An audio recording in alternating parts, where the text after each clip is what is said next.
One की नीरवता में एक छोटी सी झोपड़ी, जहां श्री राम, सीता और लक्ष्मण अपने वनवास के शांत दिनों में रहते थे। पक्षियों की मधुर चहचहाहट, मंद हवा की सरसराहट, मानो प्रकृति स्वयं उनके चरणों में नतमस्तक हो। हर सुबह सूर्य की पहली किरण जब कुटिया को छूती तो लगता जैसे स्वयं देवता उस पवित्र स्थान की रक्षा कर रहे हों। सब कुछ शांत था, पर किस्मत की कहानी अक्सर शांति से ही शुरू होती है। एक दिन जब स्वर्ण मृग ने वन में छलांग लगाई, सीता जी की आंखों में कौतूहल की चमक आई। प्रभु, वो हिरण कितना सुंदर है, कृपया उसे मेरे लिए पकड़ लाइए। राम मुस्कुराए। जानकी, शीघ्र लौटूंगा। उन्होंने लक्ष्मण से कहा, भाई, सीता की रक्षा करना। और वो मृग के पीछे वन की गहराइयों में निकल पड़े। कुछ देर बाद वन का संगीत धीरे धीरे मौन में बदल गया। फिर अचानक एक भयानक स्वर गूंजा, हाँ लक्ष्मण, हाँ सीते। सीता जी का हृदय कांप उठा। लक्ष्मण, ये तो राम की पुकार है, तुम खड़े क्यों हो? जाओ, उन्हें बचाओ। लक्ष्मण की आंखों में दृढ़ता थी। उन्होंने कहा, माता, ये मायावी स्वर है, प्रभु संकट में नहीं है। पर सीता का स्वर अब कांपते आंसुओं से भरा था। लक्ष्मण, क्या तुम्हें अपने भाई की शपथ की चिंता नहीं? वो क्षण लक्ष्मण के लिए सबसे कठिन था। उन्होंने नम्र स्वर में कहा, माता, मैं जाता हूं, पर एक रेखा खींचता हूं, धर्म की, सुरक्षा की, मर्यादा की। उन्होंने भूमि पर धनुष की नोक से एक तेज चमकती रेखा खींची।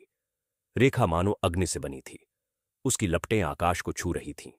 उन्होंने कहा, माता, जब तक आप इस रेखा के भीतर हैं, कोई भी शक्ति आपको स्पर्श नहीं कर सकती, पर इस सीमा को पार मत कीजिएगा। जैसे ही रेखा खींची गई, वातावरण में एक दिव्य ऊर्जा फैल गई। हवा थम गई, पक्षी मौन हो गए। वो सिर्फ मिट्टी पर खिंची लकीर नहीं थी, वो मर्यादा थी जो धर्म की रक्षा करती है। समय बीता और तभी द्वार पर एक करुण स्वर गूंजा, भिक्षां देहे, भिक्षां देहे। सीता जी ने द्वार खोला।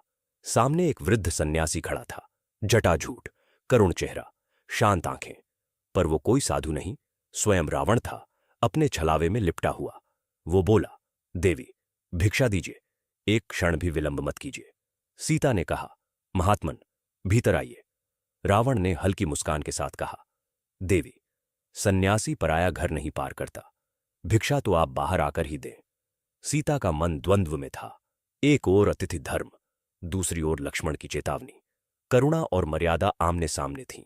क्षण भर का निर्णय, और सीता ने कदम आगे बढ़ाया। रेखा पार करते ही हवा भारी हो गई, पक्षी उड़ गए और वन का रंग बदल गया। साधु का रूप विलीन हुआ।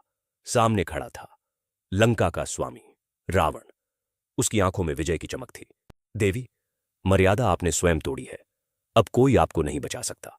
धरती कांप उठी, आकाश गरजने लगा और रावण सीता को अपने रथ पर बैठाकर आकाश में उड़ गया।